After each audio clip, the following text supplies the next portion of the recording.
It's okay.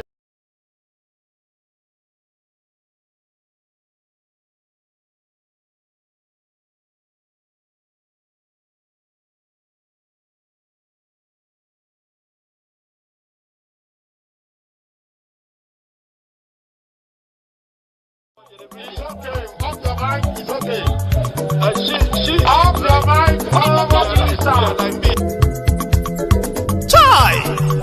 Now wow, people wey suppose talk truth to power don't off mic. And if we talk, now 500,000 they go summer us, call them hate speech. But fear not, Maiyegun don't come. Ingo torchlight every corner, nooks and cranny of all these bad people where they spoil our country.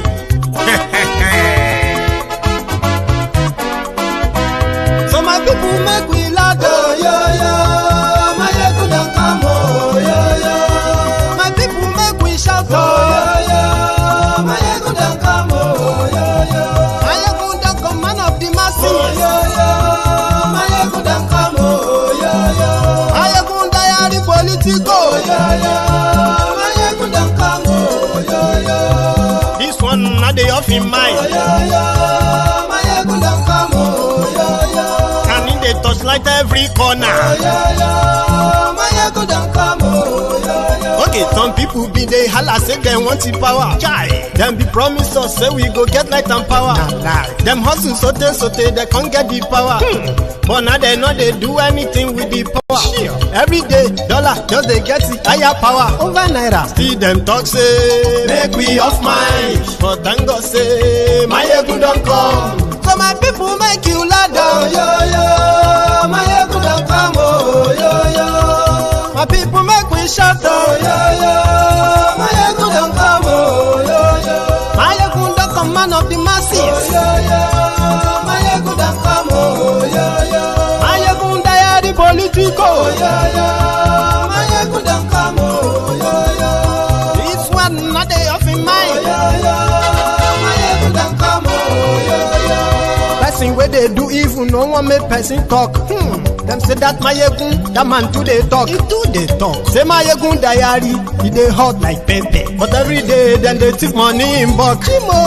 Woman picking, they the street they hawk. Still them talk say make we no talk. But thank God say Maiyegun don't come. So my people make you laugh, oh yo yo. Maiyegun don't come, oh yo yo. My people make you shout, oh yo yo. Maiyegun don't come, oh yo yo. Maiyegun don't come, man of the masses, oh yo yo. Maiyegun don't come, oh yo yo.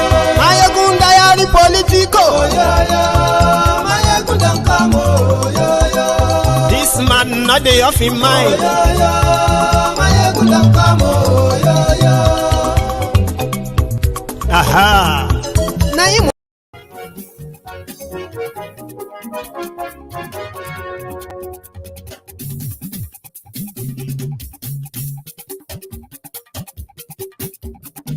Maiyegun làwa mọ̀, la mọ̀ dódódódó. Maiyegun diary, Maiyegun number one. Good morning to you, good afternoon to you, good evening to you, and wherever you are watching from. This is Maiyegun live. Lórí Facebook, lórí YouTube. Maiyegun diary, Maiyegun number one. Gbogbo bó ṣe ń lọ ni Maiyegun já wa sí. Maiyegun diary, Maiyegun number one. Àṣírí ọ̀jẹ̀lú kì í bò níbẹ̀ o. Maiyegun diary, Maiyegun number one. Bó bá ṣe eré, àní Maiyegun máa wí. Maiyegun diary. I got something today, which is part of our series on, history of Yoruba land and Yoruba people, from the Genesis to Revelation.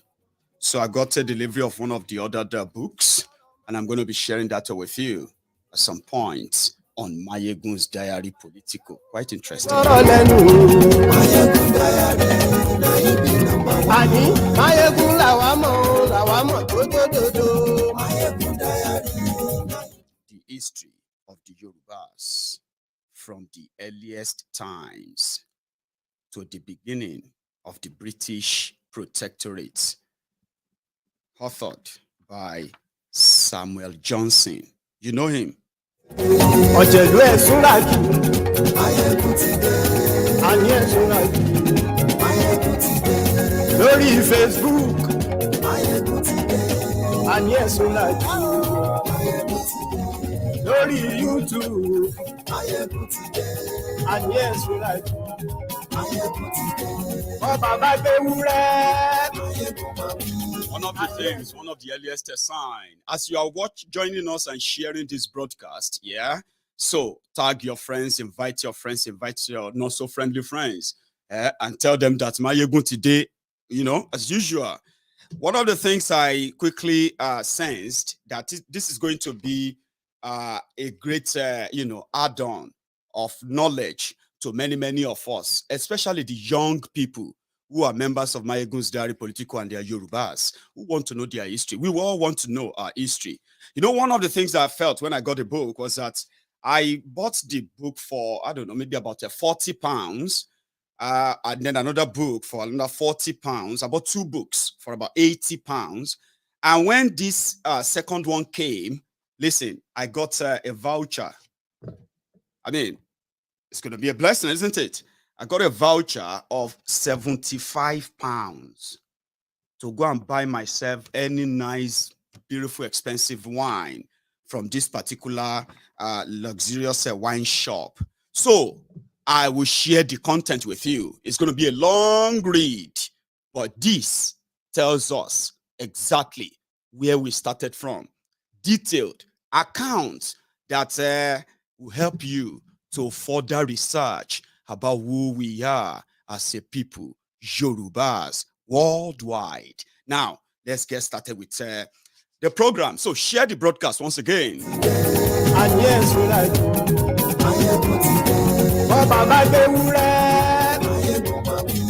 and yes, we like. I wish I could do that. I wish we could split it.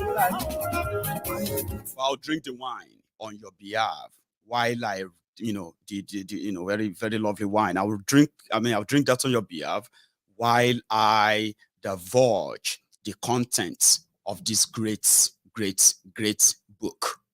We will read it together.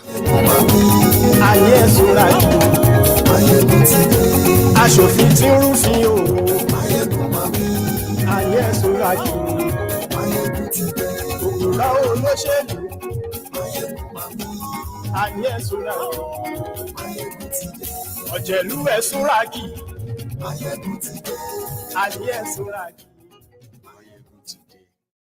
Thank you.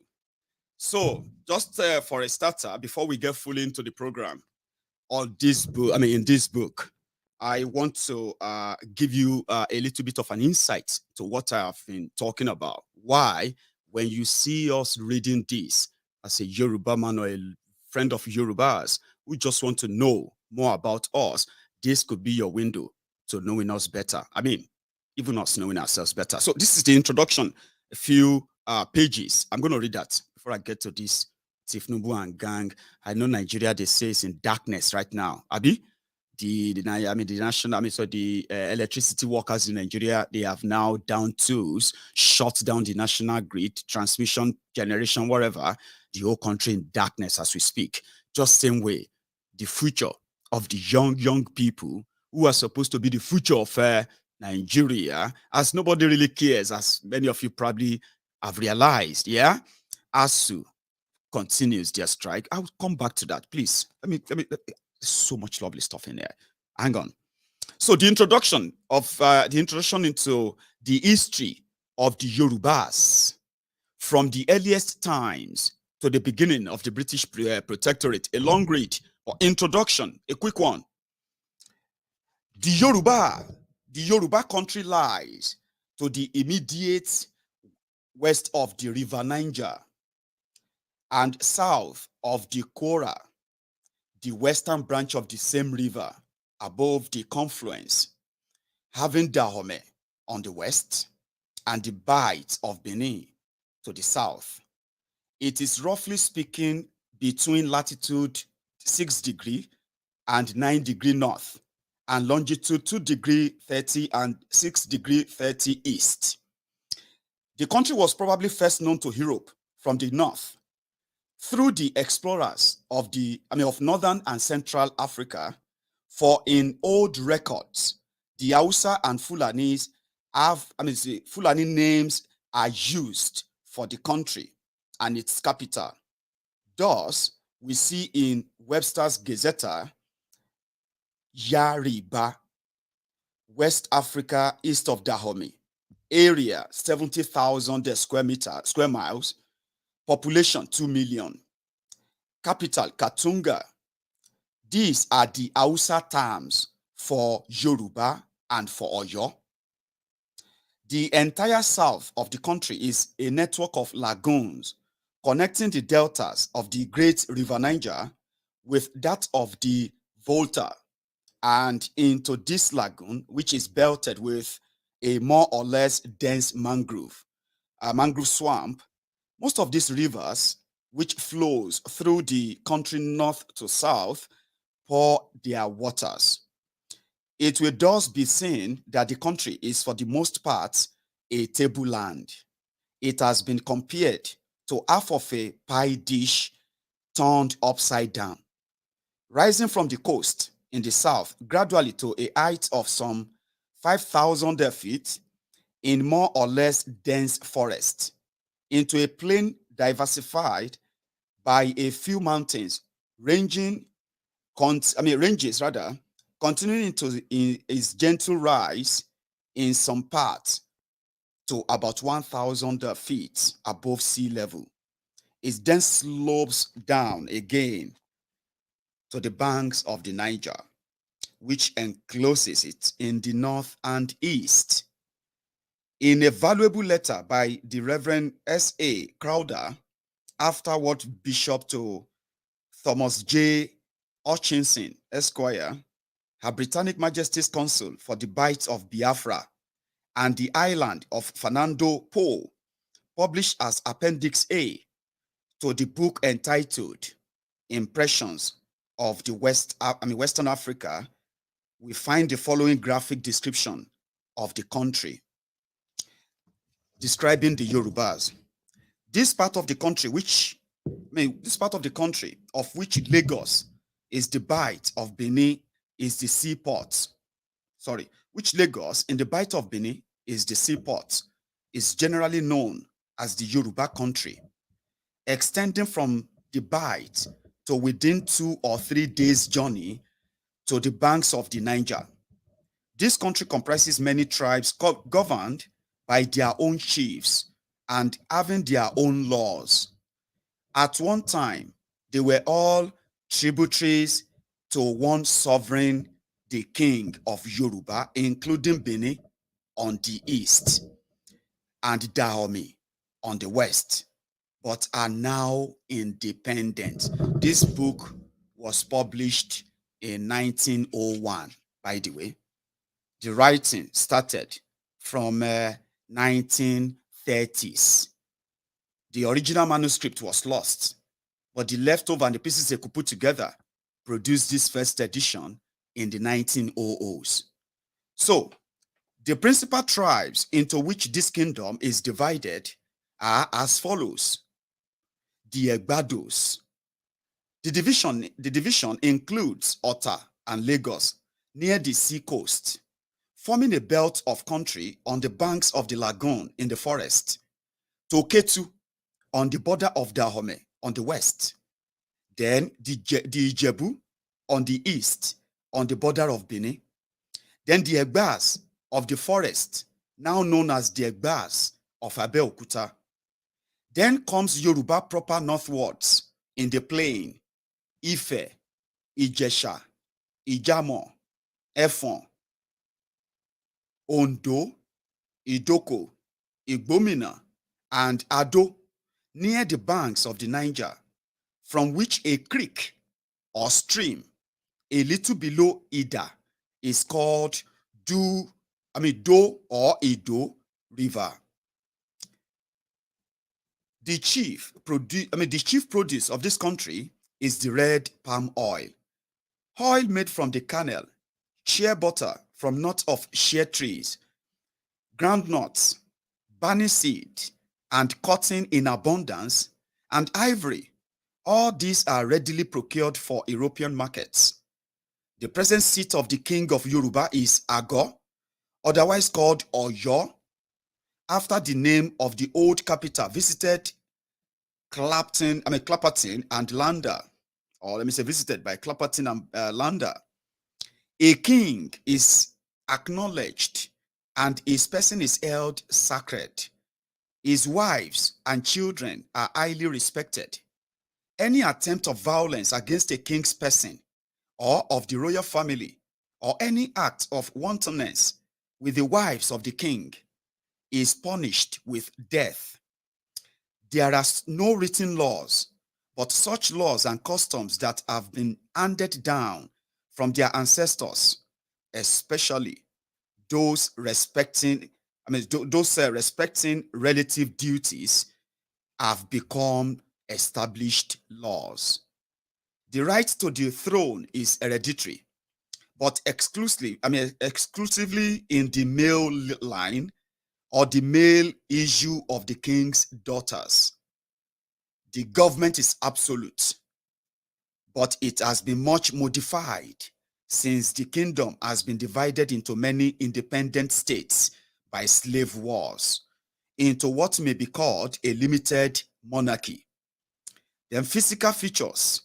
The country, Yoruba, presents generally two distinct features: the forests and the plain. The former comprising the southern and eastern parts,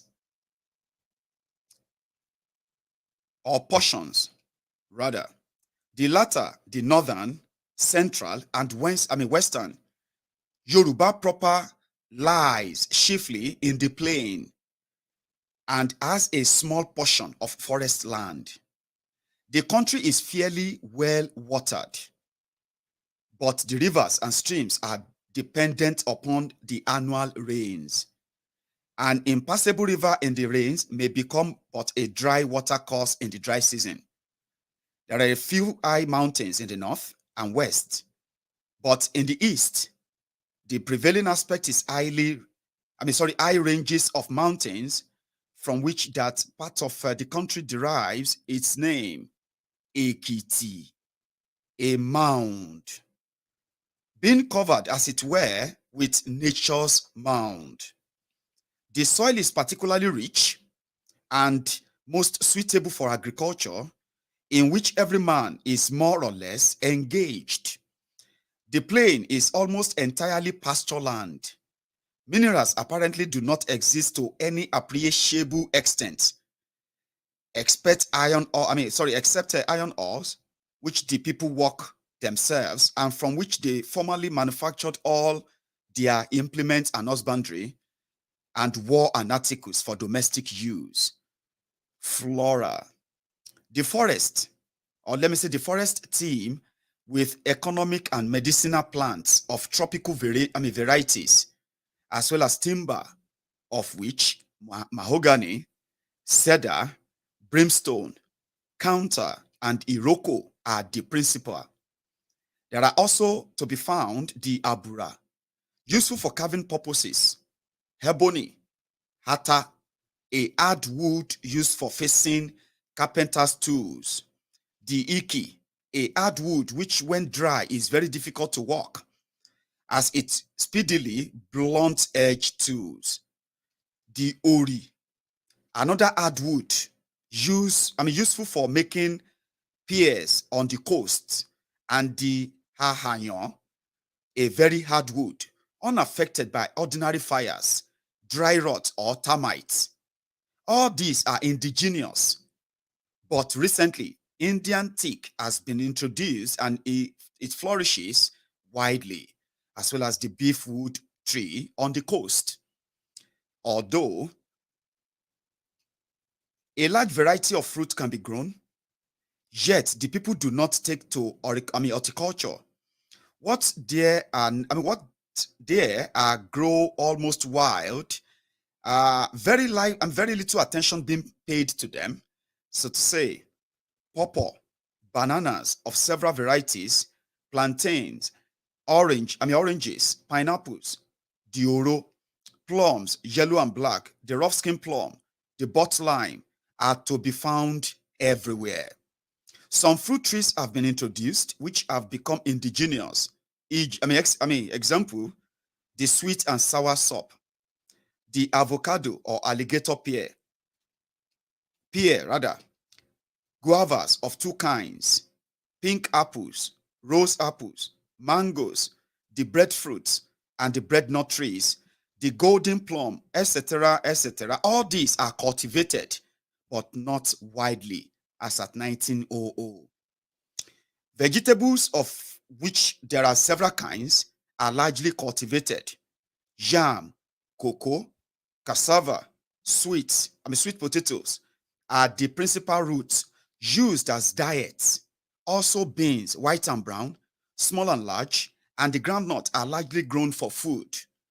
The Guinea corn grows in the north and maize in the south. The calabash gourd and egusi from the seeds of which egusi oil is processed grow everywhere. Fauna, big game abound, especially in the north, where the lion is not far to seek. Also the elephant, buffalo, leopard, wolf, foxes, jackals, monkeys of various species, deer, porcupine, etc. The hippopotamus is found in large rivers, and alligators in the swamps and lagoons in the south. The usual domestic animals and poultry are carefully reared. Of birds, we have the wild and tamed parrots, green pigeons, stork, cloudbirds, and others of the tropical feathered tribe. The country was at one time very prosperous and powerful, but there is probably no other country on this earth more torn and wasted by internal dissensions, tribal jealousies, and fratricidal feuds, a state of things which unhappily continues up to the present time. When the central authority, which was once all powerful and far too despotic, grew weak by driving the powerful chiefs into rebellion and internecine wars, the entire kingdom became broken up into petty states and independent factions, as we now know them, Yoruba land.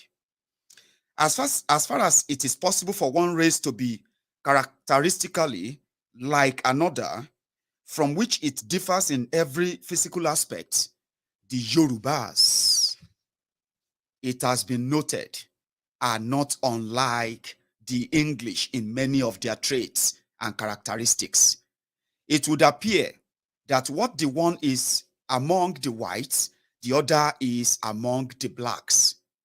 Love of independence, a feeling of superiority over all others, a keen commercial spirit, and of indefatigable enterprise, the quality of being never able to admit or consent to a defeat, as finally settling a question upon which their mind is bent, are some of those qualities peculiar to them, and no matter under what circumstances they are placed, Yorubas will display them.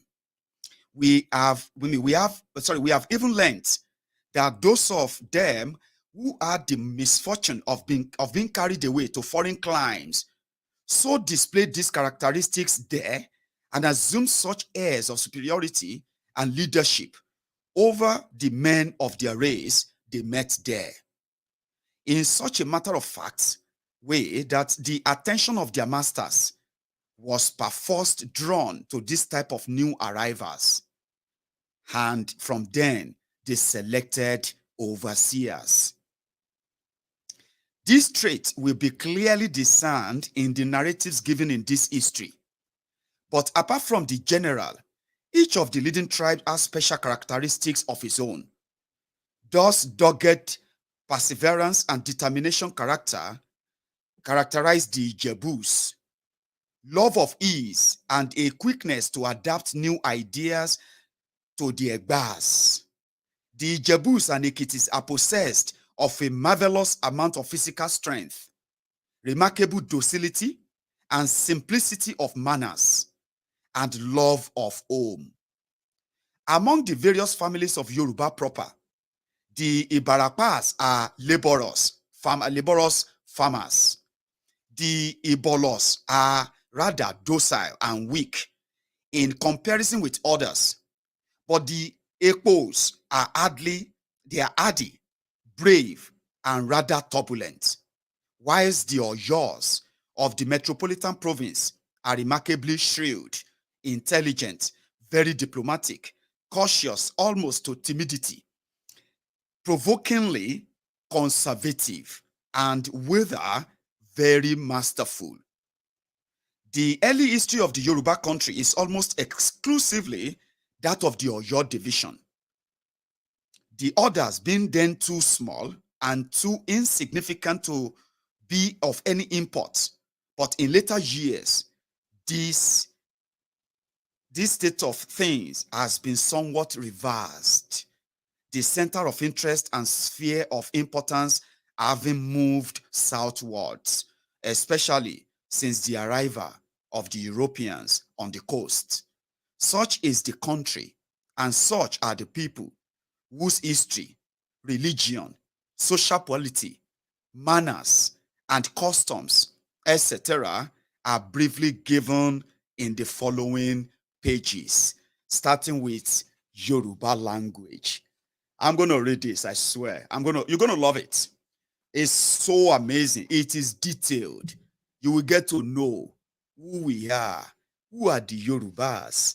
How come that somehow, it is so difficult for people to agree, to be led by their noses when those who dragged us and kept us as part of Nigeria and watch us lose everything from our culture, tradition, our religion, and everything that defined us to this set of slavery or enslavement that they want us to get used to in Nigeria.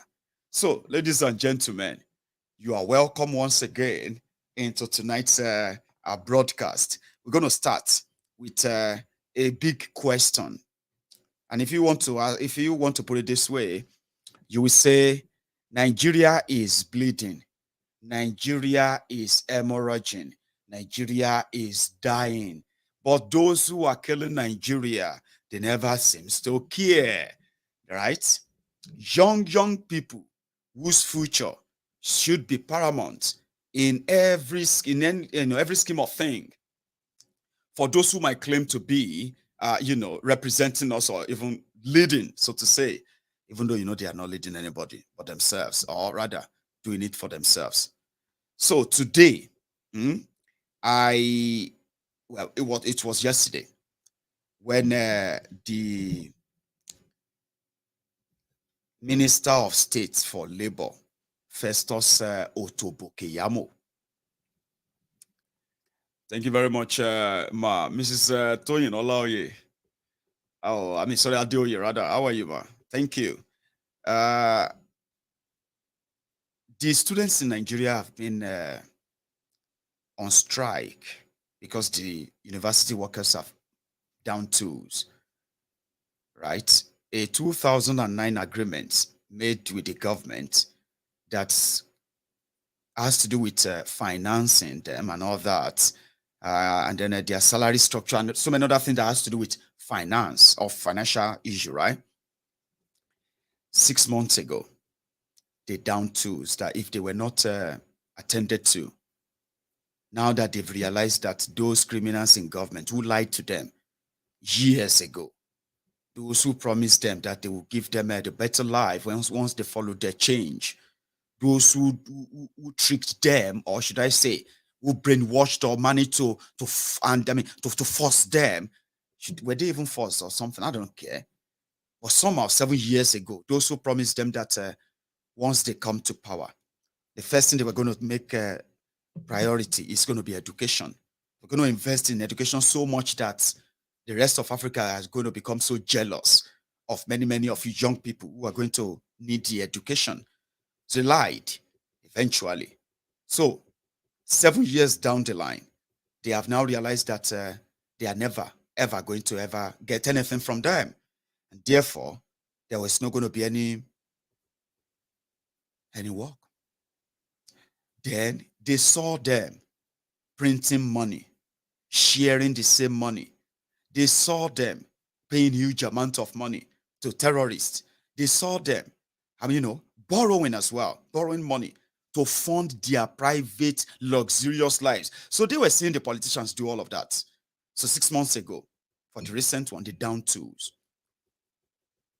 And Buhari's government decided to turn to blackmail, what they've done to you, many of you, for 7 years, when they blamed you for everything that has gone wrong with Nigeria since these rogues, these terrorists took power.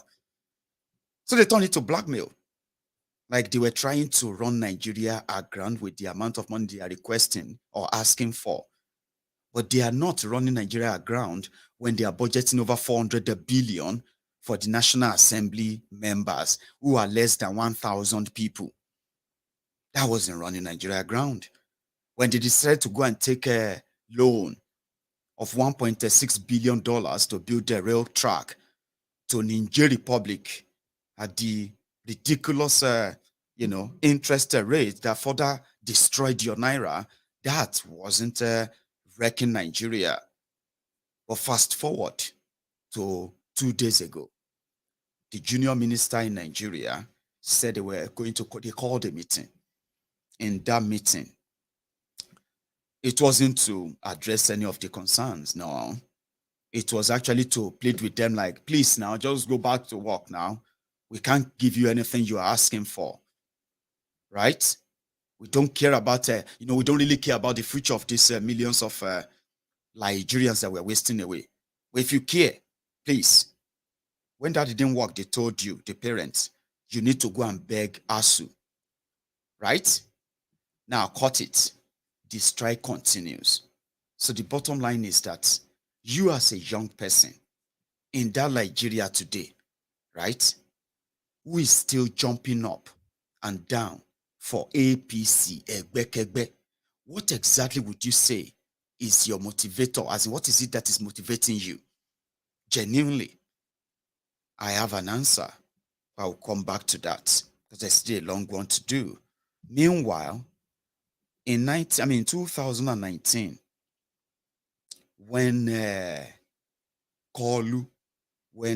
Parkinson that is affecting Kolu, right? When the Parkinson and the dementia were affecting Kolu was still not so visible.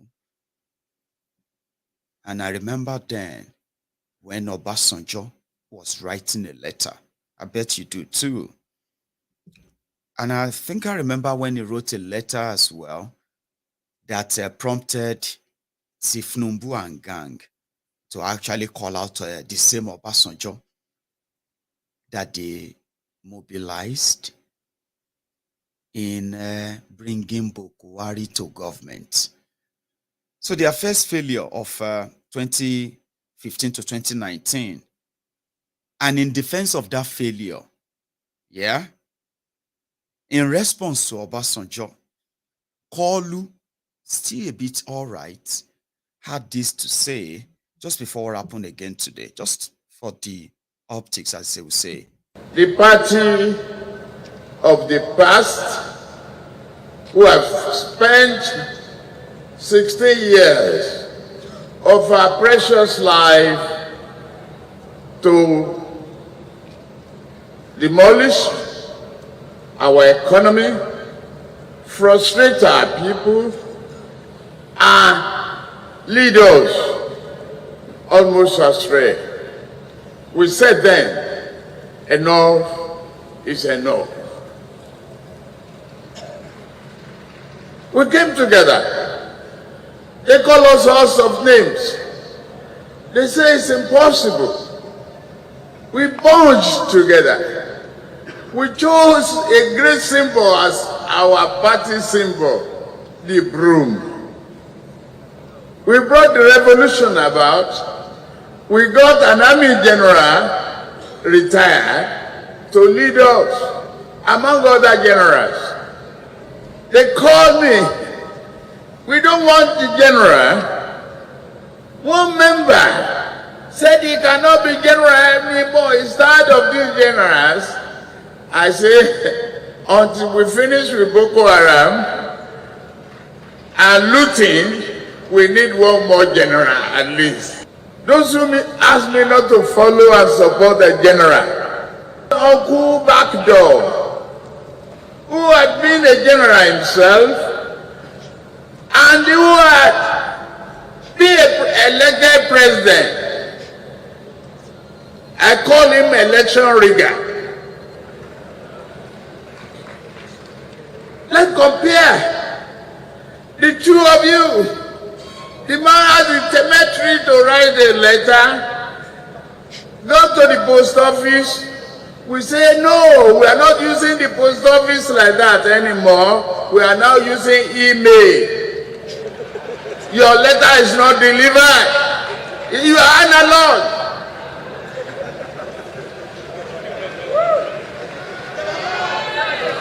They better look at their houses. The one they build the bomb, it is being deserted. It's a house of frustration and migration to other various parties. If he has the cemetery to say Buhari must not run again, in which party? Thank God he's not a member of our party. We hold our future in our hand. What is your business, busybody? Fortunately, he has turned the card of his previous party, his own legacy. So he has known no more.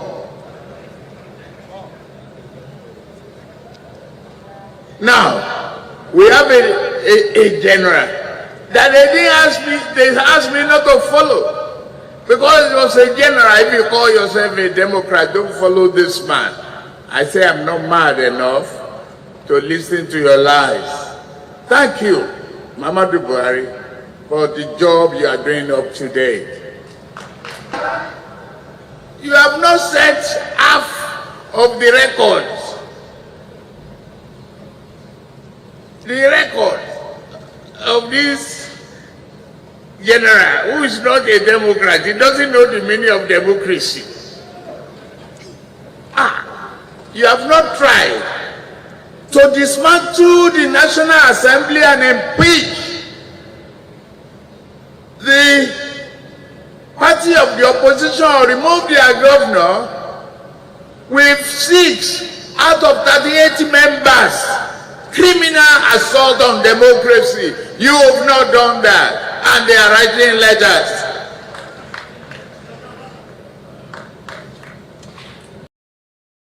So this is why it is criminal for you to now try and distance Tinubu from the failure of Boko Haram. It is a criminal offense. Do you understand? For those of you who are now trying your best, I don't know how you're going to do it, to distance Tinubu from the calamity Buhari. Abi, it is a criminal offense for you to even attempt it, because you are just trying to manipulate the truth. So this time around, you will say Boko Haram is Tinubu. Tinubu is Boko Haram. Boko Haram is Tinubu, and Tinubu is Boko Haram. Just say what you say. Boko Haram, Tinubu, they are both APC. APC is Boko Haram and Tinubu. When you try to change that, that is criminal. Even though the Baba they said was writing letter, who is also the godfather to Peter Obi, seems to be attracting Kolu as well. For example, today in Abeokuta.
That's Obasanjo's house. I mean, come on. The same, well, they say it's politics, Abi. Don't worry. Let's continue.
So, when it finally came down, then you get to see who he went to see. Obasanjo. This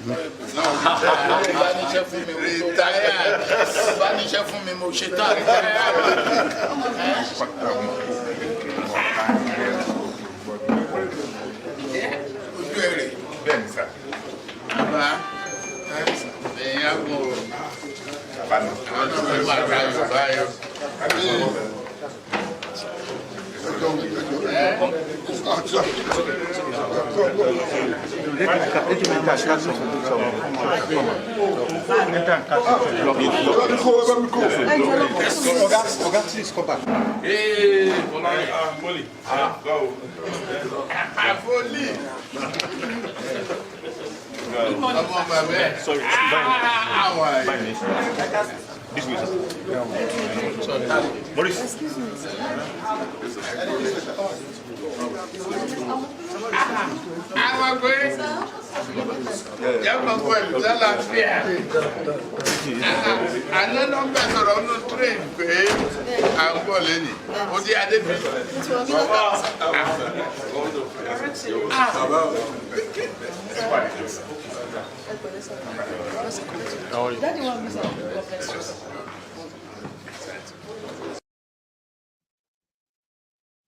So, touching base to say I want to be president, we came to Abeokuta to attend the program, and I cannot come here without saying hello to you, Baba Oni letter.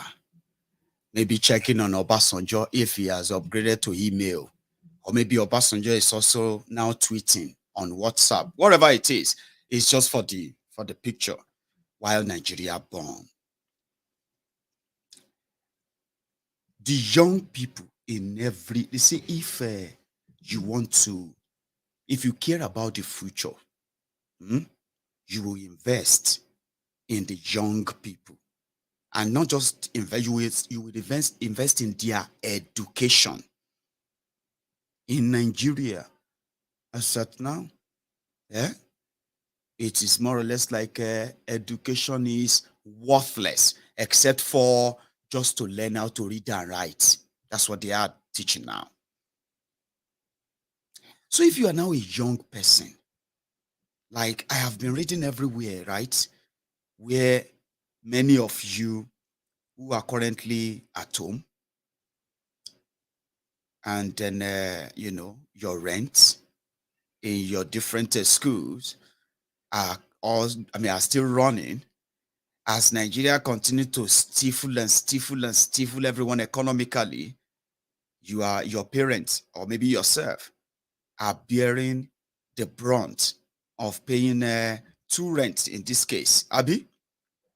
Well, what now baffles me somehow, which I kind of figured out, but I am still not so sure of the practicability or the reality of that theory.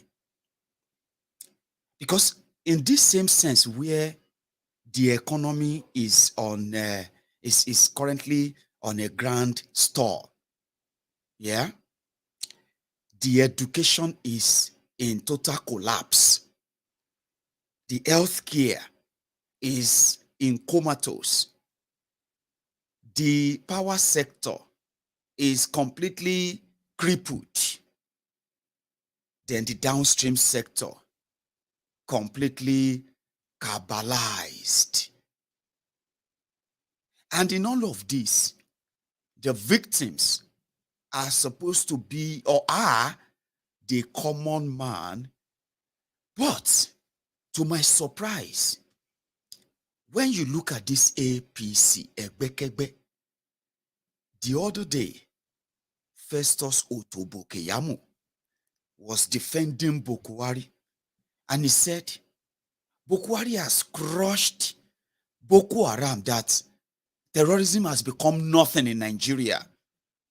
So what he was actually saying was that that they have browbeat you, traumatized you, to the point that you have grown numb to the level of violence, terrorism that is taking place in Nigeria.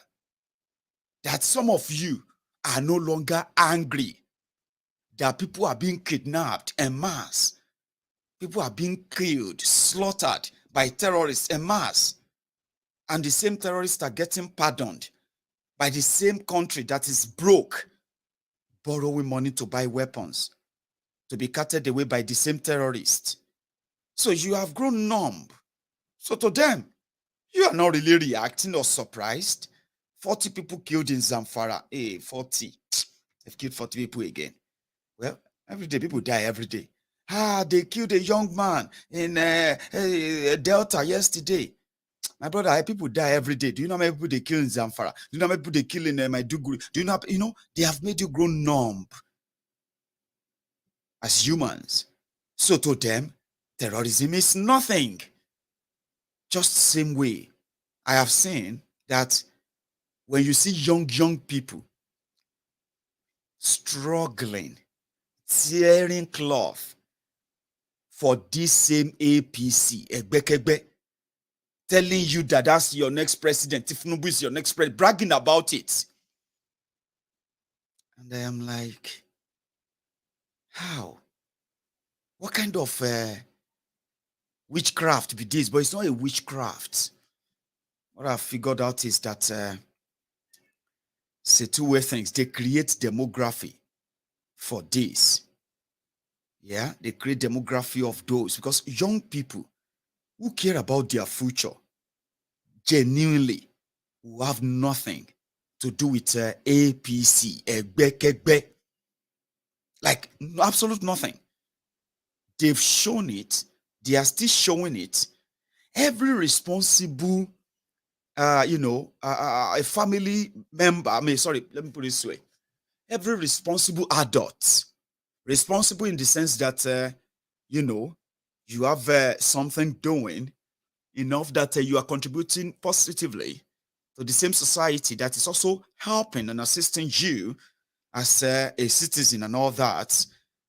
You know, I actually want to frame it in a different way, because trying to understand the frame mind, I mean, the mind frame of the young people who fall in the category of those who are economically disadvantaged in everything, or the young people mostly economically disadvantaged because of the disruption in their education, the disruption in their health, as well as you know, a disruption in their social you know, support and all that, things that could help them mature and become productive, right? So they've taken all of that away, and therefore made you, or made people enough to become maybe numb as well. Because I was wondering, what will make a young person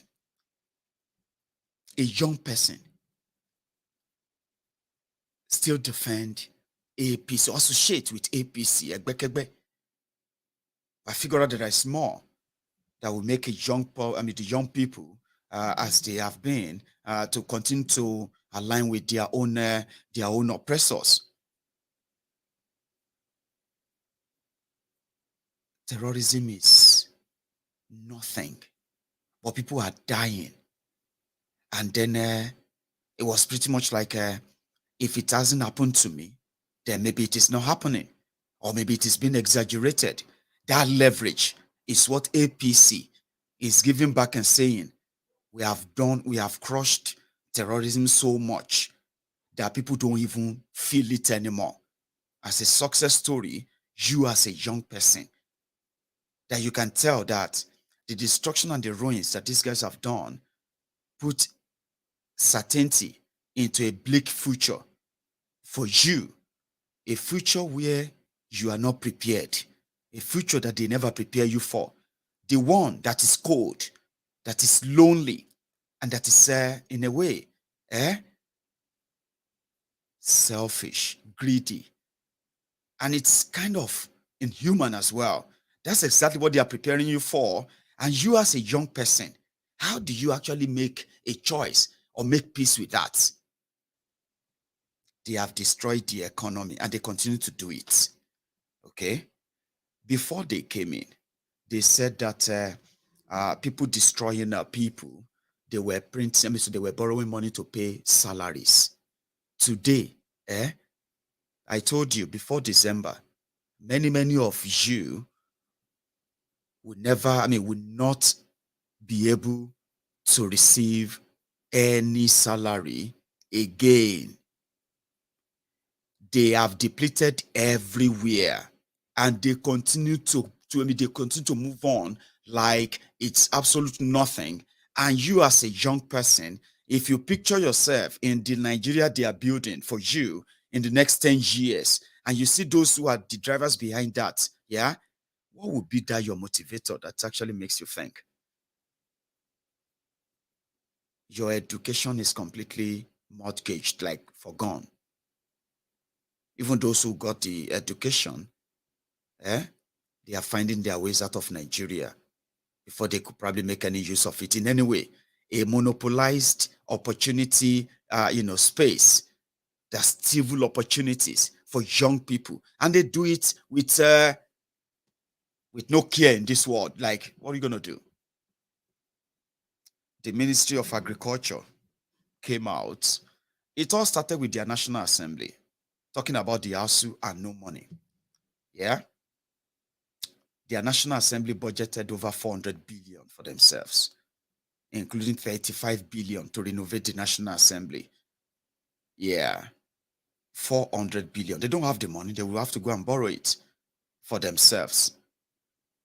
And because Nigeria, as the way it is, yeah, when Nigeria destroy education, they don't just destroy education of a part. They destroy it for everyone that is part of Nigeria, including Yoruba land. One of the advantages of independent Yoruba nation out of Nigeria is the fact that at least Yorubas can be able to fund education properly for our children, because there lies the future that so many of you right now are not prepared for. There lies the safety from it. When they shut universities, they shut that. When they cut funding, when they cut everything out, and then they strangulate every the sector of funding, the resultant effect of that is going to be on our own on our own children who are going to form the future adults, who are also going to find themselves in possible political positions, making decisions for your own children and your children, like what you are witnessing today. Nigeria, or one Nigeria, made that happen. Nigeria cannot fund education anymore. And Yorubas will have to live with that. Yes, we have to. They said, oh, let the universities fund themselves, which means let people pay and fund their own education without any interference from the federal government. Do you know why they won't do that? They will not do that. The reason is because if you want people to come to your school, yeah, it means that you would have to build standard. Abi, you won't have to use quota system to admit people into your different colleges. When in down south, to gain admission into Unity School or federal universities, you have to what? You have to get the highest cutoff mark to be at least eligible to be considered, which is under probability. Meanwhile, the up north, they don't really have to break a sweat. So if you allow the universities to fund themselves, it simply means people will have to come to your school because you have standard. They're not going to have to. Then the schools with the cutoff mark of 20 or 2 to gain admission to study law and all of those, yeah, they will have the remnants, or they would have to increase their own standard. Increasing their standard will automatically cut off the northern populace access to education. So one Nigeria that these people built for you is to manage to have control and influence in every sector of Nigeria and to be run according to the dictates of the backward northern criminal politicians or political elite, as you call them. So if you haven't seen it that way, I just painted a nice picture for you, and I'm going to paint more. It simply means that those of them brandishing cutoff mark of a 10, 10 in JAMB to gain admission, they would have to forgo that, because if you need to attract real funding from anywhere, you have to improve the standard. To keep the standard low and to continue to shun out mad illiterates, religious fanatics, bigots, who care nothing or no hoot about any one Nigeria other than the one that is serving their purpose. So they have to continue to hold that by saying, we will continue to fund it, even when they can't fund it. So this disadvantage of one Nigeria is what I just told you there. If Nigeria is not forced together as a unitary kind of a country, where everyone have access or are able to tap their own resources to build and develop their own different sectors as a people and as a country, the Yorubas, we can fund our own education. We did that without the oil money as they claim today. We did. But today, when you hear about ASUU, even right there in Yoruba land, everybody is at home. Now, those young people who were supposed to be, scholars, researchers, scientists, engineers, those who are supposed to build our world, they are now at home arguing. Those who are busy with Bet Niger, they are busy with Bet Niger. Those who are now running a gig for APC, PDP, they are doing that right now for the ASUU. And guess what? All of you are also still thinking Nigeria has a future. Who are those who are going to build that future? These hustlers that Nigeria is making, your politicians who are as well as hustlers, pickpockets, scroungers, lazy, jobless, freeloaders, entitled, crazy men and women. So look at the society and how conflicted it has become. Yorubas could generate electricity that could power our own homes, our industries, create jobs for our young people. I mean, create a safe border, safe communities within Yoruba land. All this can be done, but Nigeria won't let you do it. You know why? Because they have this fake constitution. In fact, I want to talk more about what Yorubas are missing. As a Yoruba man or woman, young person watching me right now, the reason why many people like myself are not, we are no longer in any way interested in any of those promises that those people will give to you. All the racial card or tribal card they're going to play, ethnic card, religious card, and all those cards they're going to play, emotional blackmail and all things that comes with them. This is their season. This is when they put up the best display of acting. Okay, there are no best actors than politicians. The ones that follow them are religious leaders. They are also the best actors and actresses. The ones after them, they are those who claim to be lawyers. They are also dramatists, personnel, right? But politicians take the first seat, and this is their season. The ones who are sick are going to present themselves as healthy, as agile, as strong as anything. The ones who are dumb, they're going to present themselves as smart, wise, intelligent. The ones who are wicked, they're going to present themselves as loving, caring, and then human. The ones who are like cold-hearted and murderous terrorists, they're going to tell you that they are from God and then the messiahs. This is their season. And in this life, politicians can play any role. If you want them to play the role of poor people, they will play that perfectly. If you want them to play the role of men of God, they will play that so perfectly. If you want them to play the role of the best economists in the whole world, politicians in this period, they will begin to sound like the best economists in the whole world. If you want them to sound, to hack the role of scientists, politicians at this time, they will begin to dole out different scientists' terms and all of that. Yes, they are acting. And on MaiyegunsDiary Politico, we have seen so many acts and so many actors in the past, to the point that everything just looked the same.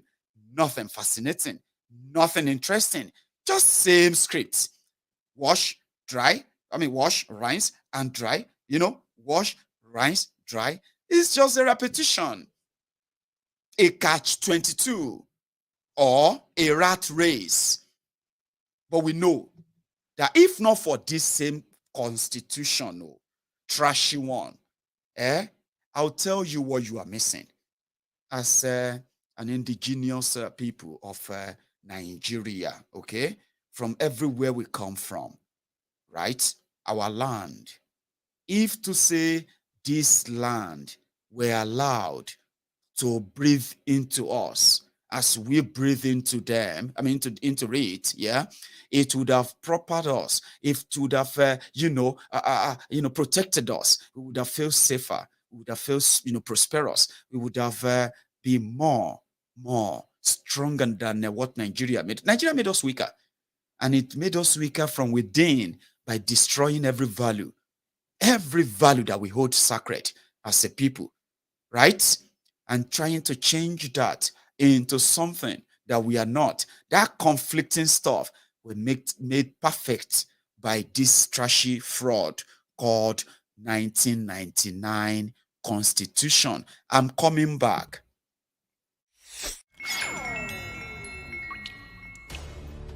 Ten things you never knew about the 1999 Constitution. Did you know that the 1999 Constitution was promulgated by the Military Decree 24 of 1999? And to think of it, this 1999 Constitution was never subjected to a referendum. Did you also know that this 1999 Constitution was written by a selected few that never got the consent of the indigenous nationalities or its representation?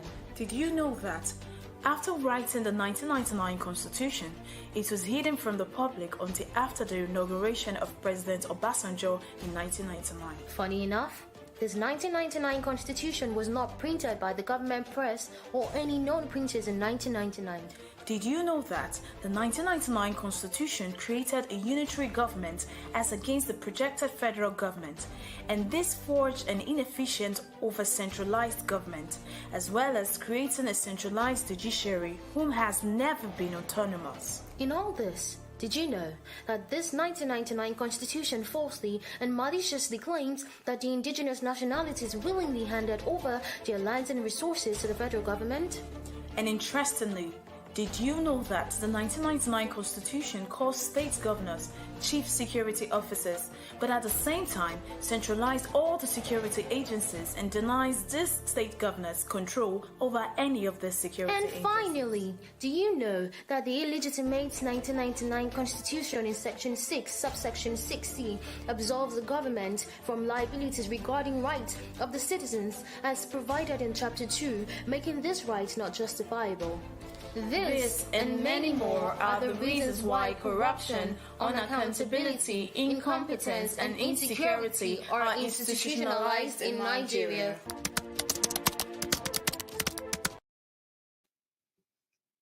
That fake book, that I don't know.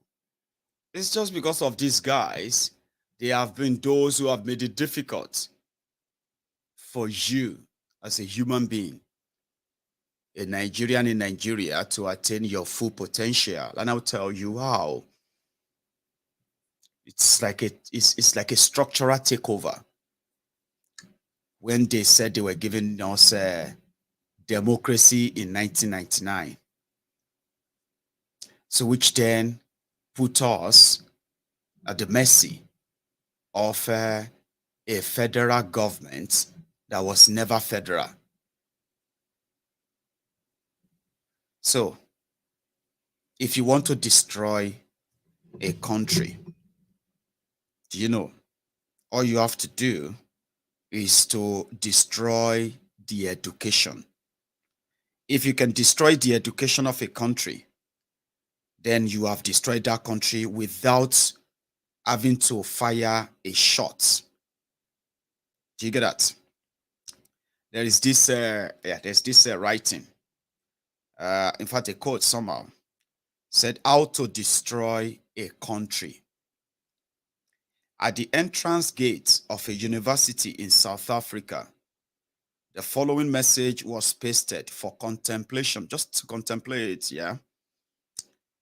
In quotes, "Destroying any nation does not require the use of atomic bombs or the use of long-range missiles. It only requires lowering the quality of education and allowing cheating in the examination by the students, because patients will die at the hands of such doctors. Buildings will collapse at the hands of such engineers. Money will be lost at the hands of such economists and accountants. Humanity will die in the hands of such religious scholars. Justice will be lost at the hands of such judges.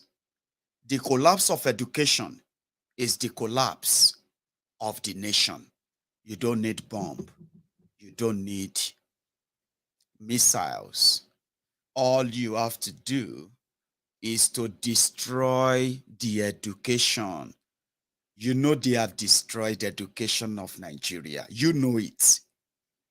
Abi, the product of all those cheating, all those destruction, the children who were the product of that destruction, right? They are now the one destroying. They are the ones in control of Nigeria now, and they are the ones destroying and about to burn down Nigeria. Some of them are old now, And they continue to destroy that education. You see now, many of you who are at home right now, watching Maiyegun from Ikorodu, Isale Eko or Oshodi, or you are watching Maiyegun right there in Abeokuta, or I don't know, wherever you are watching Maiyegun from, in Yoruba land. You are supposed to be in school. You are supposed to have had your 2-semester examinations. Maybe you should have had your, what do you call it? No, you've been stagnant. In that time, you have been the devil's workshop in either way or just wasting away. And you probably know that yourself. You do. No thanks to the rulers of Nigeria who did all of this deliberately. You should know that deliberately. They are politicizing your future. You are supporting them.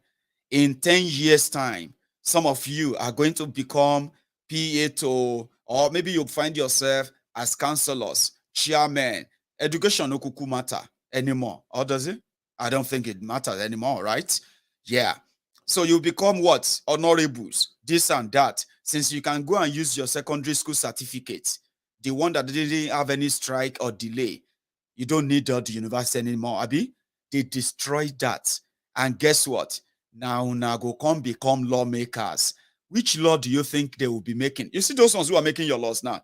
You see those ones who are your governors now. They also lived through the period that their own forebearers also destroyed this same education. Don't let anybody lie to you. What you are doing right now is contributing to what your own children are going to face in 10, 15 years' time. It is what it is, except you break the circle if you want to. The people who destroyed Yoruba land, what they did first was to destroy education. And they were able to do that because of Nigeria. You know, once ASUU goes on strike, everybody goes home now. No be so. So once they send a curriculum and say, this is what you're going to teach them, that's what they will teach you, isn't it?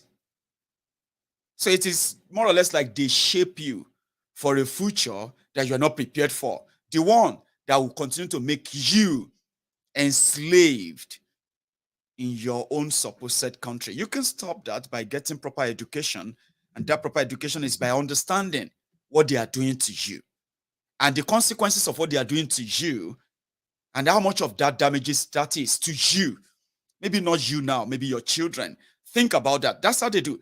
Destroy the education, and you will destroy the country. Yoruba people. So when you see them walk about and do all of these promises and all that, well, that's up to you.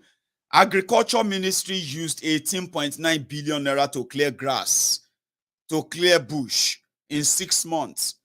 They're just heartbreaking, stories. But as a Yoruba man or woman, I can tell you this. If to say Yoruba land is allowed to run our own affairs as it should be, number one, by now, we would probably have developed a different template that will be the new technology, sort of, that will help us to harness, extract every resources that is available in our land, human and natural, that's there for us. Develop them to our own best use. Today, we would never have been poor. Our schools would never have been short. Trust me, they would never have been short. Our hospitals would never have been without doctors or without medicine. Of course, we would have never have to live in slums. We would never have to live in darkness. We would never have to live in poverty. I'm saying this to you because we have come a long way as a people. Nigeria and this British colonialism, they truncated our growth, and Nigeria is burying what should be our own legacy as a people. And unfortunately, the damage has been done, but we can still do a lot to help shape the minds of those that are coming, at least after us. So, I don't know what is motivating you as a young person. And I may never know what it is. I just think you can take a moment and tell yourself, where do you think, if Nigeria continues the way it is right now, where do you think you are going to be in 10 years' time? Away. Well, time will tell. I told you I'm going to read tonight because I really, really want to take you through, the early Yoruba. So if at this point you don't really like, the reading could be boring, of course you can excuse yourself, okay? I'm going to use the next hour to put this on MaiyegunsDiary, the Yoruba language, reading from the history of the Yorubas from the earliest times to the beginning of the British protectorate. You are welcome to be part of us if you would like it. So I read the intro to you earlier. Now I am about to go into detailed history of Yoruba language. Ladies and gentlemen, the Yoruba language has been classed among the unwritten African languages. The earliest attempt to reduce this language into writing was in the early 40s of the last century, which was the 18th century, 17 something, when the Church Missionary Society, with the immortal Reverend Henry Venn as secretary, organized a mission to the Yoruba country under the leadership of one of their agents, the Reverend Henry Townsend, an English clergyman then at work at Sierra Leone, and the Reverend Samuel Ajayi Crowther, the first African clergyman of the CMS, also at work in the same place. After several fruitless efforts had been made, either to invent new characters or adapt the Arabic, which was already known to Muslim Yorubas, the Roman character was naturally adopted, not only because it is the only best acquainted with, but also because it would obviate the difficulties that must necessarily arise if missionaries were first to learn strange characters before they could undertake scholastic and evangelistic work. With this as basis, special adaptation had to be made for pronouncing some words not to be found in the English or any other European language. The system, or rather, want of system, existing among various missionary bodies in Africa and elsewhere, emphasized the need of a fixed system of orthography.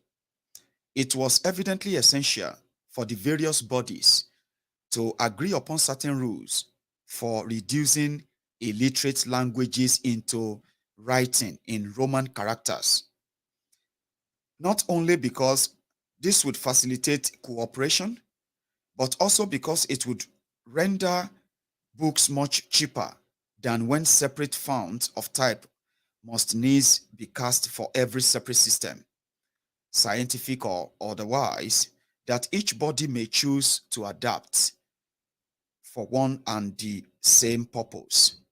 In this effort, the committee of the CMS were ably assisted by certain philosophical doctors, as Professor Lee of Cambridge, Mr. Norris of London, and notably by Professor Lepsius of Berlin, to whom was entrusted the task of establishing a complete form of alphabetic system to which all hitherto unwritten languages could be adapted.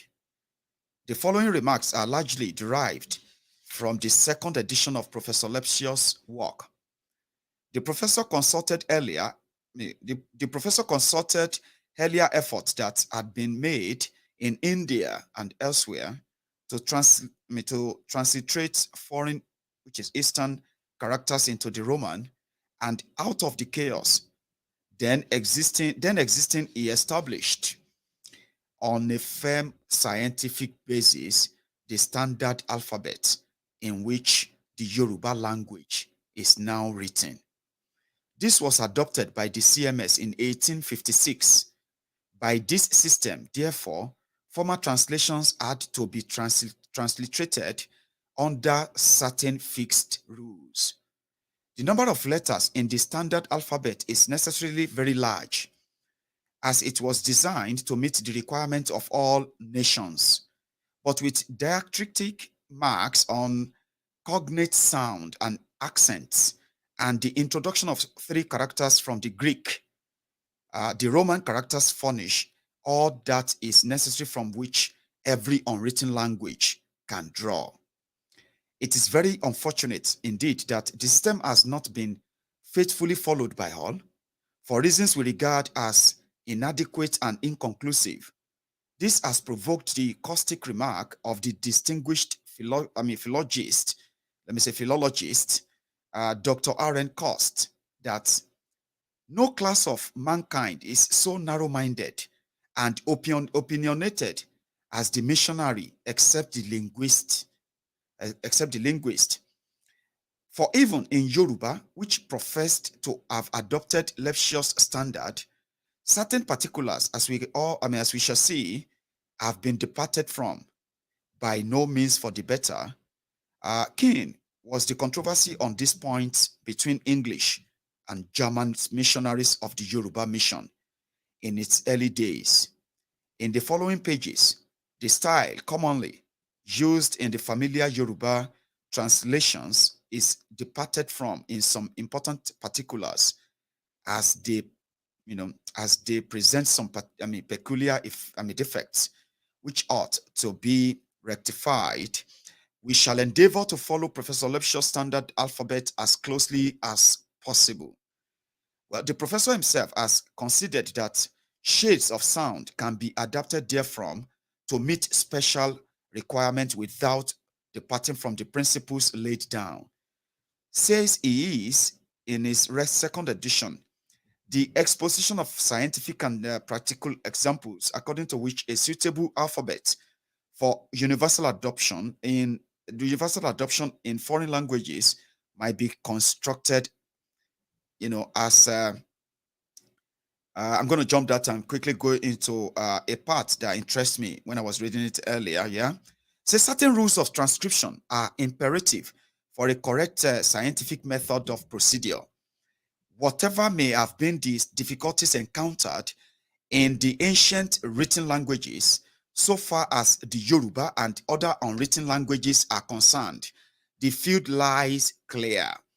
The English mode of pronouncing the vowels had to be rejected in favor of the Italian and continental mode.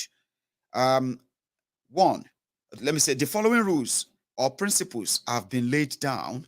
And 1, the power of each letter as representing certain sounds as handed down from antiquity should be retained. And 2, the power of each letter as representing certain sounds as handed down from antiquity should also be retained. And then, 3, in fact, that's the formation of the language in Yoruba. So the alphabet, the consonant, the system of consonants, the A, B, D, A, E, F, G, B. How did they come by that? They said the same way, the same may be said of the letter C, which is S, and the sound sh referred to above. So the difference is indicated in the standard alphabet by a diacritical mark, e.g., S like that as C, and then S with a mark underneath as sh. So the Yorubas can safely dispense with the latter, and for the sake of simplicity, this ought to have been done, as no difference as to the meaning of a word is suggested by the same word being pronounced soft or harsh. So C, sh, s, sh, ho, ho, A, B, D, A, E, F, G, B, E, E, G, K, L, M, N, O, R, R, P, C, Sh, T, U, V, G. Now, that is our own A, B, C, D, E, F, G, H, and all that, okay? So, A, B, D, A, F, E, G, B, E, E, G, K, L, M, N, O, R, C, Sh, T, U, W, G. Yeah? Then going into accents or tones. An accent, in the accepted sense of terms, denotes the stress laid upon a particular syllable, be it the ultimate, penultimate, or antepenultimate syllable of a word. In Yoruba, it is used differently. What are called accents, and for which the usual symbols are used, are really tones, of which there are three: the elevated, the middle, and the depressed. For the first and the last, the acute and the grave accent are used respectively. The middle tone, in its simplest form, requires no accent sign. In Yoruba, vowels are of greater importance than consonants, and tones than vowels. So, hence, the peculiarity of this language, that musical sounds can be employed to convey a correct idea of words in speech. Another error into which those responsible for the present mode of writing Yoruba have fallen by departing from the standard system is the introduction of the circumflex and its indiscriminate use as a sign of a so-called long vowel. So there are really no longer or short, there are really no long or short vowels in Yoruba as understood in the English language. What appears to be long is the coalescence of two or more vowels, which an elation of the intervening consonant, e.g., bale is a contraction. Bale is a contraction of babaile, that is father of the house. Here is the second B is, here the second B is dropped. Instead of babaile, is turned to baile. The two A's coalesce and the I is absorbed in them, being represented by a prolongation of the tone. The vowels are therefore simple and compound. The meaning of a word varies as the tone. Example, we may say ba, which is, ba, or ba, or ba. So, ba, the voice being raised, even or depressed respectively, which is ba, ba. Hang on, yeah. The first ba, or let me say the first ba means, or let me say the first ba, yeah, the first ba means to meet. The second ba means to lie in ambush. That is ba. Right? Ba is to meet. Let me take that again. Ba is to meet.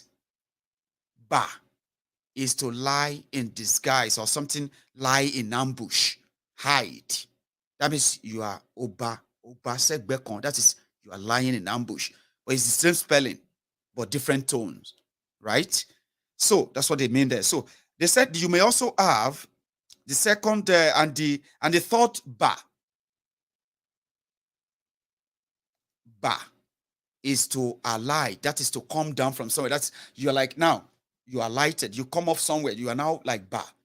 So we have ba to meet, ba to hide, or ambush, right? And they all have all these tones, by the way. Okay, here is another one. Be, be, be, be, be, be. They are tones, Abi. So the be, the be with the me, the sign me on it, which is the vowel, right? Be, be means to split, open. Be or be is to be officious. That is something you say jump or you are obey. Then be is to beg or plead.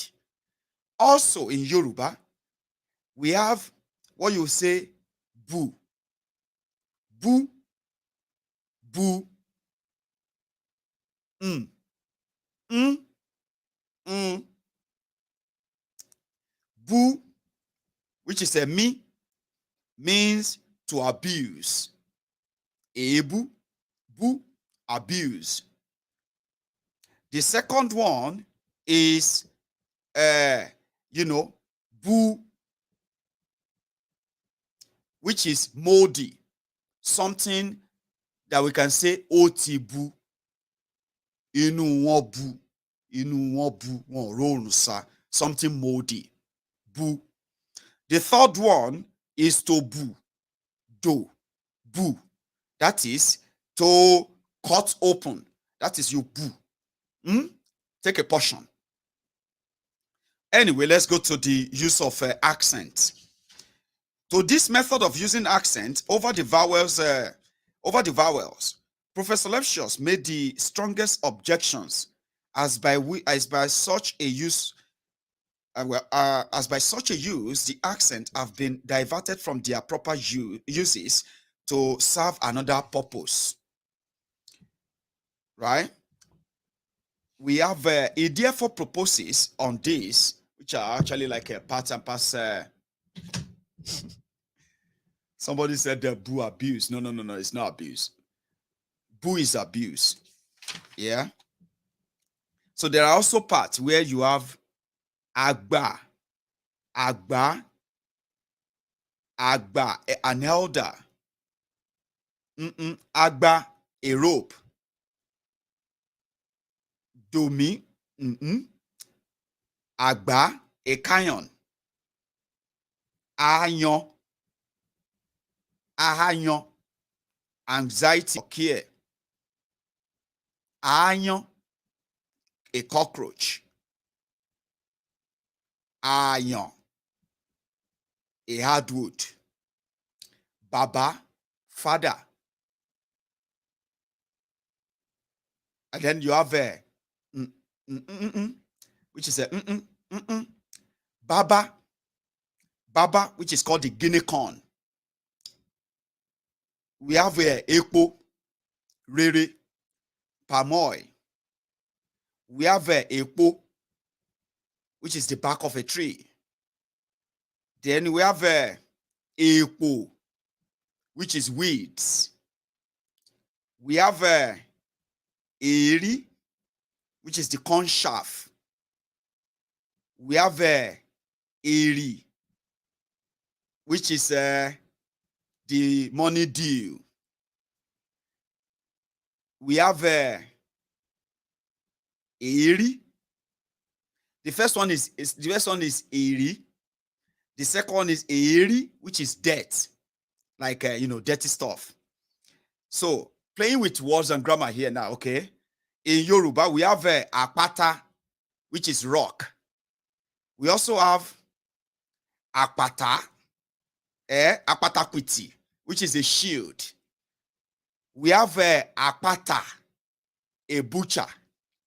That's apata, alapata. We also have iya, iya, iya, which is mother. We also have iya, which is punishment. We also have iya, which is separation. Yawon. So we have iko, which is cough. Then we also have iko, which is a state messenger. Then we also have iko, which is a hook or hanging. We have ori, which is head. We also have ori, which is shea butter. We have ori, which is a black plum. We have opo, a post. We also have opo, a widow. We also have opo, to be busy. We have oko, husband. We also have a oko, a hoe. We also have a oko, a spear. So we have a koriko, which is grass. We also have a koriko, which is also wove. So Yorubas have all these grammatical words that came to be for generations to generations, and they continue to create those words and those things that we wish they were documented enough. Now look at this, how they sketch Yoruba grammar. Okay, from this hang on, they said the formation of words. The efforts we have seen made to produce a Yoruba grammar on the exact lines of an English or Latin grammar represent, in our opinion, an honest labor. Highly commendable indeed, it may be, but totally in the wrong direction and little calculated to elucidate the genius of the language. That is to avoid the genius of our language. They had to go and use those early people who are like able to write down Yoruba. Anyway, on the contrary, they go a long way to obscure it. The Yoruba belongs to the agglutinated order of speech, not to the inflectional. When therefore particles are used to form cases, example, or etc., it is mere pedantry. I mean, it's mere pedantry to talk of declensions. I don't know the meaning, but I managed to say that one. You can help me look it up. It is a notorious fact that educated Yorubas find it much easier to read an English book than a Yoruba production, which until recently are mostly translations.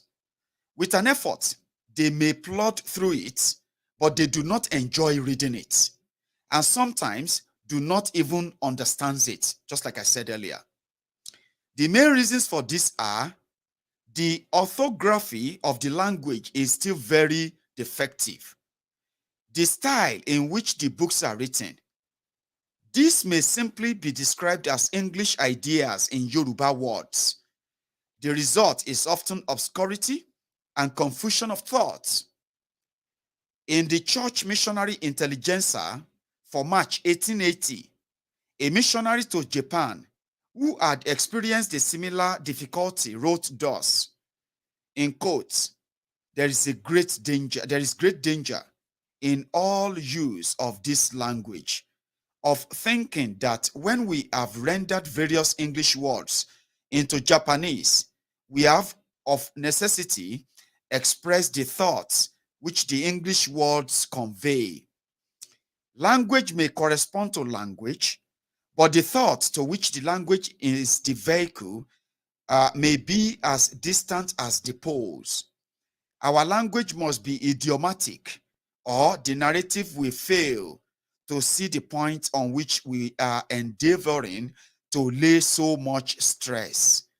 The writer has on several occasions read portions of Yoruba translations to intelligent but purely uneducated Yoruba men.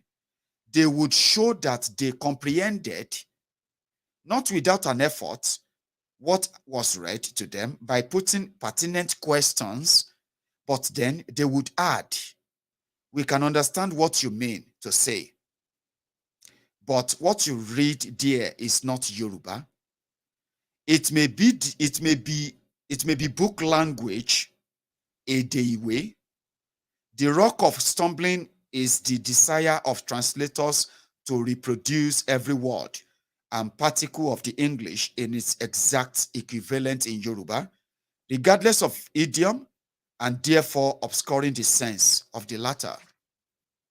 So, in taking up a Yoruba book, one is forcibly struck by the difference in style between quotations of pure Yoruba stories, phrases, or proverbs, and the notes and observations of the writer. The former runs smooth and clear.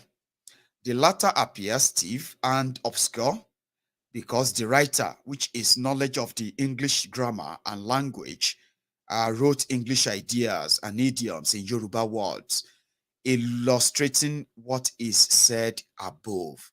So, which means most of what you are going to read as the foundational Yoruba nouns, pronouns, vowels, sentences, grammars, and all those stuffs, they are mostly from the interviews, words of the early Yorubas, and at the same time with the add-on of the writer's opinions or the views of what they were told.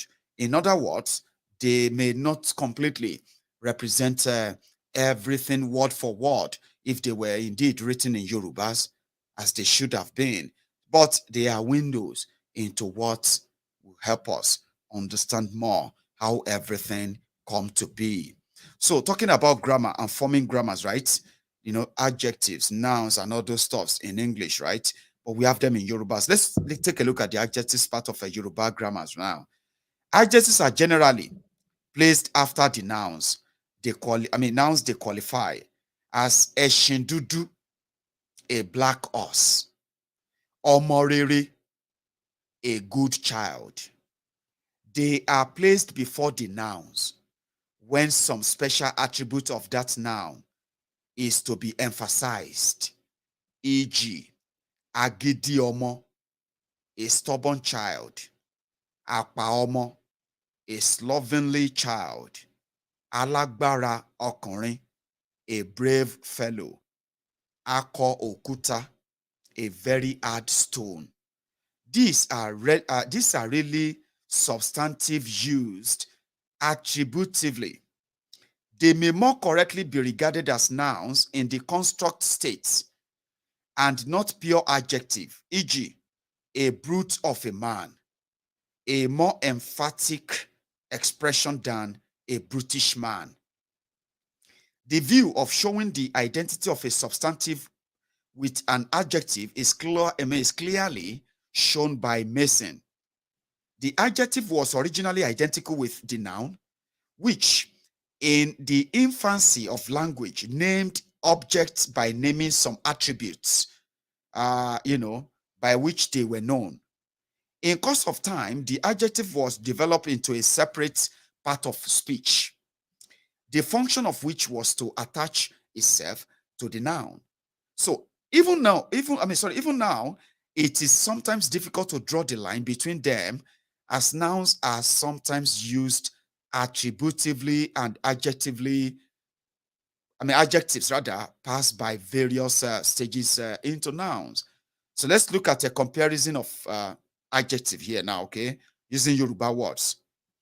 To use the words like this, Ọ̀gá ògo jùlọ, for the most high, or ó wù mí bẹ́ẹ̀ yẹn púpọ̀ jùlọ, for I am most pleased at it, is to speak vile Yoruba.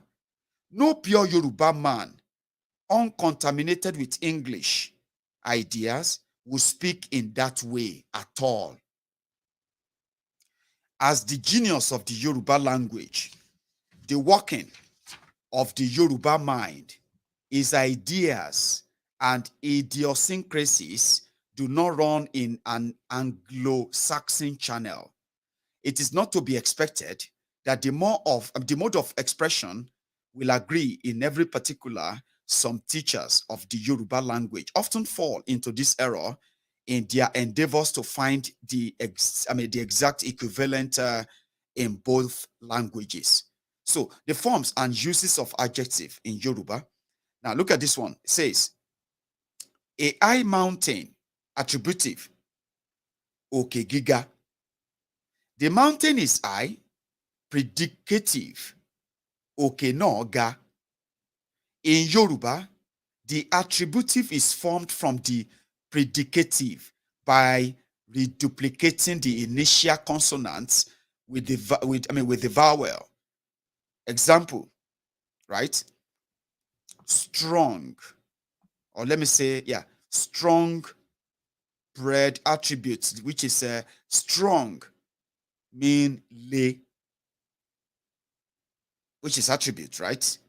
And then attribute, sorry, I'll take that again. Strong is predictive, which is lay. Predicative rather. While lile is attributive, I'll say. Then you see sweet is predicative, which is didun. Then when didun is attributive, as they say. Hot, bono is predicative. Then you have bibono.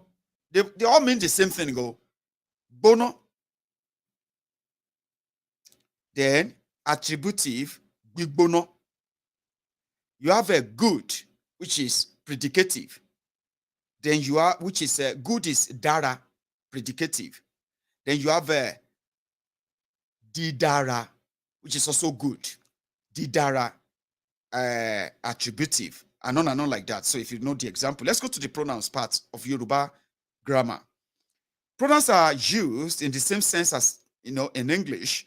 They are, personal. One is personal, two is relative, and three is adjective, okay? So there is no distinction in genders in any of the forms. So when you use pronouns, for example, personal pronouns, which is start with a normative case, use this word. Hi, Amy, or which is singular, Amy, or motijeun, Emini, stuff like that. Then to the plural of Amy is awa. So personal pronoun in Yoruba. So you have iwo is personal, singular, yeah. And then you have eyin. But here is how Yoruba words sometimes work, okay, which is always right. You see, Amy and mo is singular. Then when you use plural of that, the plural of that is when you are more than one, is we or awa. Okay. So then when you want to talk, you'll be like ha. Instead of using Amy, you'll be using atilo, alosi. That means it's more than just you. Ha represents more than one, okay? So, but when you are using singular, use Amy, right? Now, go on to the second part. When you want to talk about somebody or a group of people, you say Iwo is singular. It's personal pronoun in Yoruba. So, which is Iwo. Now, that Iwo means you. Then, in a plural, talking about more than one person now, you can also still say that same Iwo that means you.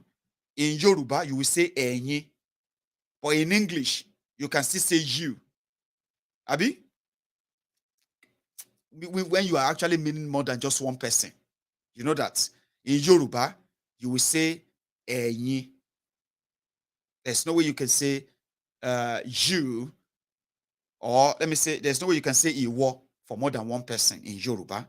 So, I know some of you are like, Maiyegun, these are like teaching us our language now. No, there are so many of us, our children, who actually should, come to term. I mean, get to hear this right here, right now, as they are watching too, right?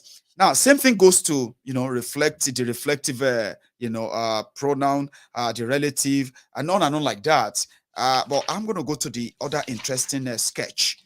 Look at this example. Talking about the word like tikara, incorporated with the personal form, is used to indicate reflexive. That's reflexive pronoun. It is placed between the nominative and then possessive, possessive cases. We'll come back to languages later. So there are modes, there are verbs, there are adverbs, there are tenses, there are great examples, conjunctions, and stuffs. Examples that are, counting, numerical. There's enumerations. Look at this one. 1 is eni, 2 is eji, 3 is eta, 4 is erin, àrún, ẹ̀fà, èje, ẹ̀jọ, ẹ̀sán, ẹ̀wá. On and on like that. Then you go to ọ̀kànlá, èjìlá, that's 11, 12, 13, ẹ̀tàlá, ẹ̀rìnlá, ẹ̀ẹ́dógún, ẹ̀rìndínlógún, ẹ̀tàdínlógún, èjìdínlógún, ọ̀kàndínlógún, ogún, ọ̀kànlélógún, èjìlélógún, ẹ̀tàlélógún, and get just like that. Then when you get to let me start from 30. So when you get to 30, 30 is ọgbọ̀n, yeah? Then when you get to 35, it is àrùndínlógójì. That is half of 40. The way Yoruba do our own counting, right? So when we count, in fact, I'm going to read out Yoruba counts so that I can explain that to you. So Yorubas counts like this. When we are close to this, the first number or the closest number, we count from there close to it, like we're counting up. Then we start counting down. So 35 is, instead of 35 to be àrùnlélọ́gbọ̀n. Look at this. So when you have 30, ọgbọ̀n. 31 is ọ̀kànlélọ́gbọ̀n. 32 is èjìlélọ́gbọ̀n. 33 is ẹ̀tàlélọ́gbọ̀n. 34 is ẹ̀rìnlélọ́gbọ̀n. 35 should be àrùnlélọ́gbọ̀n. No, it is àrùndínlógójì. That is 40 minus 5. That's how we count it. Àrùndínlógójì. 40 is ogójì. So you count up again. Ọ̀kànlélógójì, 41. Èjìlélógójì, 42. Ẹ̀tàlélógójì, 43. But when you get to 45, you say àrùndínláàádọ́ta, because 60 is ọgọ́ta. Now, on and on like that, that's how you get to the middle and on like. When you get to 100, listen to this. So 100 is also different counting. Okay? 100 is ọgọ́rùn-ún. 95 is àrùndínlọ́gọ́rùn-ún. So 200 is igba. 300 is ọ̀ọ́dúnrún. 400 is irinwó. Ẹ̀ẹ́dẹ́gbẹ̀ta is 500. Ẹgbẹ̀ta is 600. Ẹ̀ẹ́dẹ́gbẹ̀rin is 700. Ẹgbẹ̀rin is 800. Ẹ̀ẹ́dẹ́gbẹ̀rún is 900. Ẹgbẹ̀rún is 1,000. Ẹgbẹ̀wá is 2,000. Ẹgbẹ̀dógún is 3,000. Ẹgbàájì is 4,000. Ẹ̀ẹ́dẹ́gbẹ̀ta is 5,000. Ẹgbẹ̀ta is 6,000. Ẹ̀ẹ́dẹ́gbẹ̀rin is 7,000. Ẹgbàárin, rather. Ẹgbàta is not ẹgbẹ̀ta. Ẹgbàta is 6,000. Ẹ̀ẹ́dẹ́gbàárin, ẹ̀ẹ́dẹ́gbàárin is 7,000. Ẹgbàárin is 8,000. Ẹ̀ẹ́dẹ́gbàrún is 9,000. Ẹgbàrún is 10,000. Now, when you get to 20,000, it is called ẹgbàwá or ọ̀kẹ́kan. So, ọ̀kẹ́kan is 20,000. So, if I give you 20,000 naira, what I gave you is ọ̀kẹ́kan naira. 20,000. So when you now go the higher numbers using cowries, so when you get to 40,000, 60,000, you just keep going on like that. Ẹgbàwá. Now, let's say you want to go to quantitative and numerical adjective. And you get to 1 million. So I'm going to take this. I'm going to take it from 20,000, which is ẹgbàwá. Now, if you want to go to 30,000, you know what you're going to say? Ẹ̀ẹ́dógún. Now, if you want to go to 32,000, for example, that is going to be, it's going to be ẹgbàwá ẹ̀rìndínlógún. Now, jump to 40,000. That is going to be ẹgbàgún or ọ̀kẹ́méjì. I hope you can put on like that, right? I hope so too. But you can look all this up online as well, if indeed you really want to catch up on Yoruba countings. Now let's start the Yoruba history, which I am going to do when I come back from my break. I know so many of you kind of going to be bored. I don't like listening to this. You don't have to. It's so important for those who care to know or who want to be part of that in any way. But thank you anyway for your time. I'm going to be back in a minute or two to read the first chapter of our history, which indeed will be the catalyst, the springboard of more expose in this regard every time. But let me put it intermittently. Don't go anywhere. I'll be back.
Anyway, thank you. I want to say thank you to every one of you who still stayed back because reading can be boring. But sometimes, if this is about your own history, something you probably would love to hear us listen to, it can also be very, very rejuvenating, encouraging, and sometimes, right, or most of the times, inspiring to make you never to settle for less. We have history. We came from somewhere, and it's been a long time. It's good if our children will get an idea why, if we say Nigeria is not for us, we're saying it from this, from this position of a sincerity for those who really care. And if they do, yeah, they would act. If this generation won't, then we must make sure that the coming generation are never going to be this docile. Hopefully, I'll start with this for those who still have the time to stay back. So thank you very much. So I'm going to get on with it. Thank you. So spend the next hour with me before we call it a night. Okay. If you're all for it, sit back, enjoy this. Or better still, if you also have a copy, you can also read with me right now, right there. We can go together. I'm in chapter 1, the first chapter of this important book to start with. Now, origin and the earliest history. The origin of the Yoruba nation is involved in obscurity, like the early history of most nations, and commonly received accounts are for the most part purely legendary. The people being unlettered and the language unwritten, all that is known all that is known is from traditions carefully handed down. The national historians are certain families retained by the king at Oyo, whose office is hereditary. They also act as the king's bards, drummers, and then cymbalists. It is on them we depend as far as possible for any reliable information we now possess. But, as may be expected, their accounts often vary in several important particulars. We can do no more than relate the tradition which have been universally accepted. The Yorubas are said to have sprung from Lamurudu, one of the kings of Mecca, whose offspring were Oduduwa, the ancestor of the Yorubas, the kings of Gogobiri and of the Kukawa, two tribes in the Hausa country. It is worthy of remark that these two nations, notwithstanding the lapse of time since their separation and in spite of the distance from each other of their respective localities, still have the same distinctive tribal marks on their faces, and Yoruba travelers are free amongst them and vice versa, each recognizing each other as one, as of one blood. As what period of time Lamurudu reigned in is unknown, but from the account given of the revolution among his descendants and their dispersion, it appears to have been a considerable time after Mahomet. We give the account as they are related. The Crown Prince Oduduwa relapsed into idolatry during his father's reign, and as he was possessed of great influence, he drew many after him. His purpose was to transform the state religion into paganism, and hence he converted the great mosque of the city into an idol temple. And this Asara, his priest, who was himself an image maker, studded with idols. Asara has a son called Brahma, who was brought up a Mohammedan. During his minority, he was a seller of his father's idols, an occupation which he thoroughly abhorred, but which he was obliged to engage in. But in offering for sale his father's handiwork, he usually invited buyers by calling out, who would purchase falsehood, a premonition this of what the boy will afterward become. By the influence of the crown prince, a royal mandate was issued, ordering all the men to go out hunting for 3 days before the annual celebration of the festivals held in honor of these gods. When Brahma was old enough, he seized the opportunity of one of such absences from the town of those who might have opposed him to destroy the gods, whose presence had caused the sacred mosque to become desecrated. The axe with which the idols were carved in pieces was left hanging on the neck of the chief idol. A huge thing in human shape. Inquiry being made, it was soon discovered who the iconoclast was, and when accosted, he gave replies which were not unlike those which Joash gave to the Abuzites, or those names, who had accused his son Gideon of having performed a similar act. See Judges 6, chapter 6, 28 and 30 to 33. Something similar, they said Brahma, ask that huge idol who did it. The men replied, can he speak? Then said Brahma, why do you worship things which cannot speak? He was immediately ordered to be burnt alive for this act of gross impiety. 1,000 loads of wood were collected for a stake, and several pots of oil were poured for the purpose of firing the pile. This was signal for a civil war. Each of the two parties had powerful followers, but the Mohammedan party, which was hitherto suppressed, had the upper hand and vanquished their opponents. Lamurudu the king was slain, and all his children with those who sympathized with them, were expelled from the town. The princes, who became kings of Gugubiri and of the Kukawa, went afterwards, and Oduduwa eastwards. The latter traveled 90 days from the Mecca, and after wandering about, finally settled down at Ile-Ife, where he met with Agboniregun or Setilu, the founder of the Ifa worship.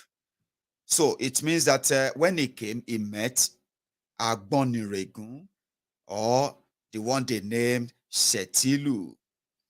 Oduduwa and his children had escaped with 2 idols to Ile-Ife. Setilu being sent, Sahibu being sent with an army to destroy or reduce them to submission, was defeated. And amongst the booty secured by the visitors was a copy of the Quran. This was afterward preserved in a temple and was not only venerated by succeeding generations as a sacred relic, but is even worshipped to this day under the name of Hidi, signifying something tied up.